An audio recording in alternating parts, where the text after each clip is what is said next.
होना, उसको तिलक करना। एक बहन सुन रही थी, धीरे धीरे सुनती गई, अंत में जब आया कि पति ही देवता होता है, उसकी आरती करो, उसकी पूजा करो, उससे रहा नहीं गया, अंत में खड़ी हो गई, कहती बहन जी सब कुछ तो बात ठीक है, पति देवता है और पत्नी के लिए पत्नी देवी है, लेकिन शाम को जब मेरा पति आता है तो कैसे आता है क्या बताऊं। उसके पैर आगे पीछे पड़ते हैं, दरवाजे पे आता है तो गाली से बात करता है। अब उस वक्त आप बताएं कि मैं पति के चरण छूऊं, तिलक लगाऊं कि क्या करूं। बात तो सही पूछा है ना उसने। पलड़ा तो उसी का भारी है, लेकिन जब पति बाहर से ठीक प्रकार से है तब तो तिलक लगाए, अन्यथा लड़खड़ाता हुआ पीकर बोतलों में जमानी डुबो करके गाली देते हुए दरवाजे पे पहुंचे। अब उस वक्त बताइए कि हम उसके चरण छुए कि उसके पैर तोड़े। अब उसको तो था रोज कल है, झेलती थी तो प्रश्न किया, मेरे भी होश उड़ गए, बात तो ठीक है कह रही है।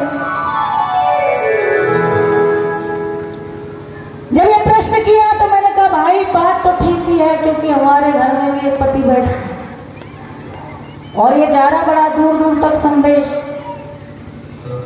प्रश्न अच्छी है, अच्छी बात पूछा है तुमने।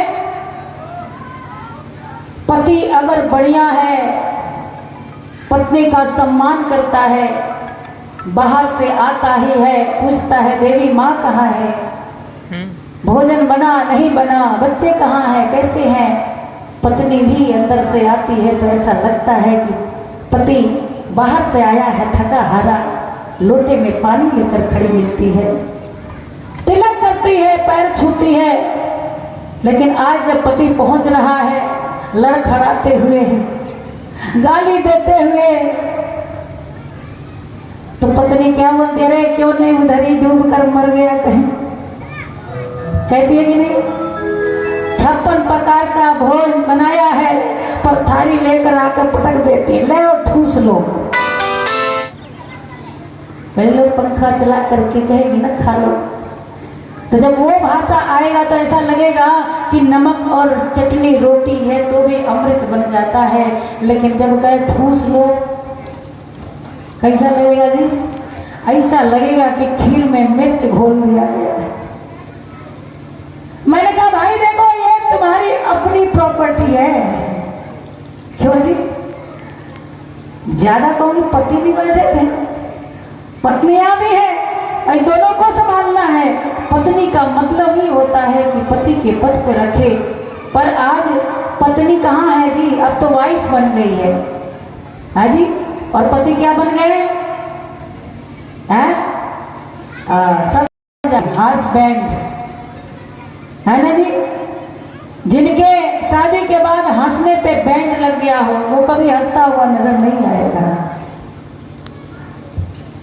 सही बात है। आजकल का युवा, मैं तो देखती रहती नेट पे, आजकल का युवा शादी में, पता है शादी से पहले लोग बात करते हैं और कहते हैं मैं तुम्हारे लिए चांद तोड़ लाऊंगा, और जब विवाह हो जाता है, लव मैरिज जिसको बोलते हैं, शादी हो गई, हमारी बेटियां हंस रही हैं पीछे बैठ करके, संभल करके चलना तुम्हारी बीमारी है।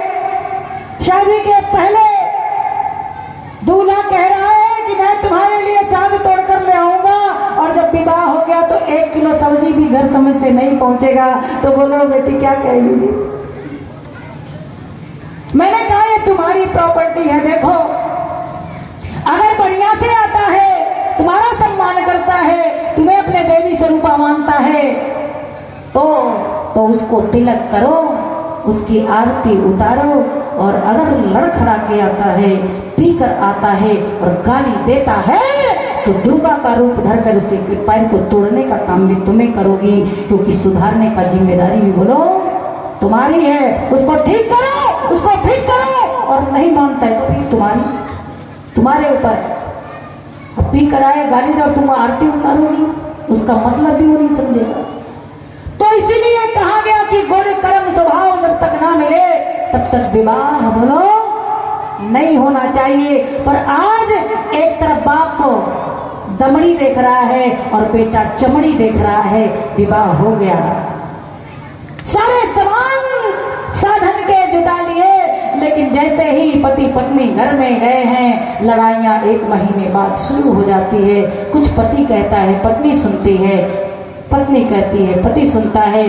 कुछ दिन के बाद ये दोनों कहते हैं, पड़ोसी वाला सुनता है, और फिर कोर्ट कचहरी में केस चला जाता है। इन संबंधों का कोई मतलब नहीं है। इसलिए माताओं देवियों, मैं आपसे निवेदन करती हूँ, ये जो प्रथा है इसको तोड़ना पड़ेगा। अरे संस्कारों से पूरित अगर कोई बेटी गरीब की है, कोई कन्या गरीब की है, गुरुकुल की पढ़ी शिक्षा ली हुई है, साधारण घर की पली है, पिता किसान भी है, पर अच्छे संस्कार दिया है, तो दोनों हाथों को बढ़ा करके अपने आंगन में स्वागत करो, क्योंकि वो झोपड़ी से जरूर आएगी तेरे घर में, लेकिन तेरे घर को स्वर्ग बना देगी अपने संस्कारों से। अगर तुम दौलत के भूखे हो, दौलत मांगोगे, कार तो मिलेगा, लेकिन कार में जो लेकर के आओगे उसके साथ संस्कार नहीं आएगा। वो तुम्हारे घर कार से आएगी तो तुम्हारी सेवा नहीं करेगी, सास की सेवा नहीं करेगी, एक दिन गलाई दबा देगी कि राम नाम सत्य हो जाए और मैं राज करूं। दहेज लेके आएगी, मैंने देखा, आप लोग सीरियल में देख रहे हो, भैया हमने दिया है 22 लाख 20 लाख दहेज ले रहे हैं लोग, प्लस गाड़ियां ले रहे हैं। जो बेटी गाड़ी से जाएगी, जो बेटी 20 लाख दहेज लेकर के जाएगी, उसकी सास कहेगी बेटी चाय बना के पिला दो, पिलाएगी क्या? कहेगी नौकर लगा लो, तब मुंह बंद हो जाता है। लेकिन याद रखना, अगर माँ जानकी आई, उसके साथ साथ उसकी 3 बहनें भी आई, बेटियां आई हैं, तो किस तरह आंगन को सिंचा है, उसके इतिहास को पढ़ो। वहां कौन सा डिमांड हुआ था जी? कौन सा दहेज का, कौन सा प्रलोभन दिया गया था? अरे महाराजा दशरथ दरवाजे पे पहुंचते हैं, लड़की वाला हमेशा झुकने का काम करता है, राजा जनक दौड़ कर आते हैं, पगड़ी उठा करके जैसे ही उनके पास रखते हैं कि हमारी बेटियां आपके घर जा रही है। अयोध्या के राजा दशरथ ने जनक को सीने से लगा लिया, कहा महाराज, अरे हाथ तो मेरे झुकने चाहिए, मस्तक तो मेरा झुकना चाहिए आपके आगे, क्योंकि आपने अपने फुलवाड़ी को उजाड़ करके मेरे आंगन को सजाया है। 4 बेटियां आपने संस्कारवान, सुदृढ़, सुविचारों वाली अपने एक घर से निकाल करके मेरे अयोध्या नगरी को वसुधा बना दिया है। इसलिए बड़े हम नहीं हैं, अरे बड़े आप हैं महाराज, इसलिए मस्तक आपके आगे मेरा झुकना चाहिए। ऐसा संबंधी बन जाओ, क्यों नहीं घर सुनहरा बनेगा। इसलिए आइए अंतिम कड़ी में मैं अपने भजन को जोड़ते हुए अपने बाणी को विराम की तरफ ले जाऊंगी। बोलिए भारत माता की।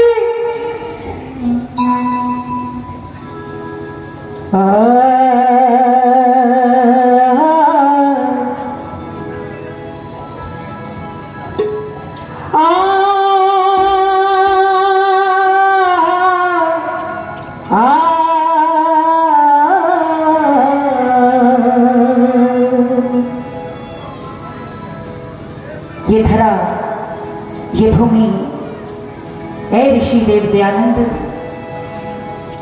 तुझे याद करती रहेगी। इस घर की आने वाली नस्लें तैयार हो रही है। ये वसुधा उन वीर जवानों की है जिन्होंने अपना खून दे करके इस माटी को सींचा है।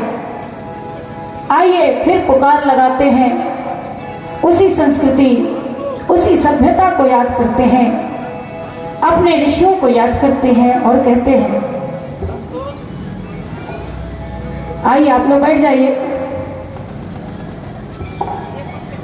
चलिए एक बार स्वागत कर दीजिए, हमारे गेस्ट लोग, अतिथि लोग आए हैं। और आप लोग आगे इधर आ जाइए, आप लोग इधर आइए, इधर खाली कुर्सी, आप लोग पीछे बैठे हैं सब लोग, कुर्सियां बीच की खाली रहती हैं। बोले भारत माता की।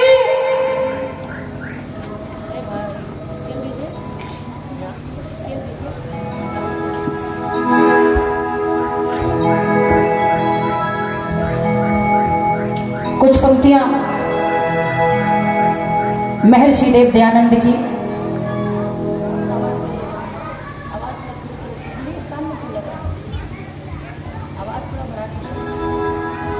ऋषि दयानंद की कुछ पंक्तियां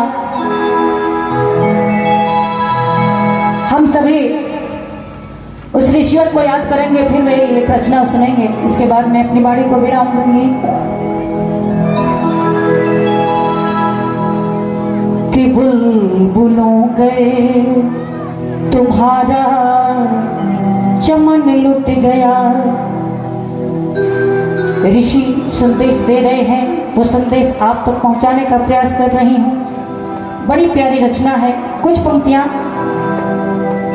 कि बुलबुलों गए तुम्हारा चमन लुट गया, शहजहां ने बताओ कहाँ जाओगे। बुलबुलों गए तुम्हारा चमन लुट गया, बुलबुलों गए तुम्हारा चमन लुट गया, शहजहां ने बताओ कहाँ जाओगे। फूल लगेंगे किसी शाख पर, फूल लगेंगे किसी शाख पर, आशियाना बनाने कहाँ जाओगे। बुलबुलों गए तुम्हारा चमन लुट गया, बुलबुलों गए तुम्हारा चमन लुट गया, शहजहां ने बताओ कहाँ जाओगे। लगेंगे किसी शाख पर, फूल खिलना लगेंगे किसी शाख पर, आशियाना बनाने कहाँ जाओगे। बुलबुलों गए तुम्हारा चमन लुट गया।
बागवादी खताबन से रजामंद है, बागवादी खताबन से रजामंद है, बागवादी खताबन से रजामंद है, सर को अपने छुपाने कहाँ जाओगे। बुलबुलों गए तुम्हारा चमन लुट गया, बुलबुलों गए तुम्हारा चमन लुट गया।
यही वक्त है लड़ाई लड़ने की, अपनी ये धरा बचाने की। ललकारो, बागडोर को संभालो, ऋषि के सिपाही उनके संदेशों को समझना। वक्त के हाथ हीरा अगर खो गया, वक्त के हाथ हीरा अगर खो गया, फिर उसे ढूंढना ने कहाँ जाओगे। बुलबुलों ने तुम्हारा मन लुट गया, बुलबुलों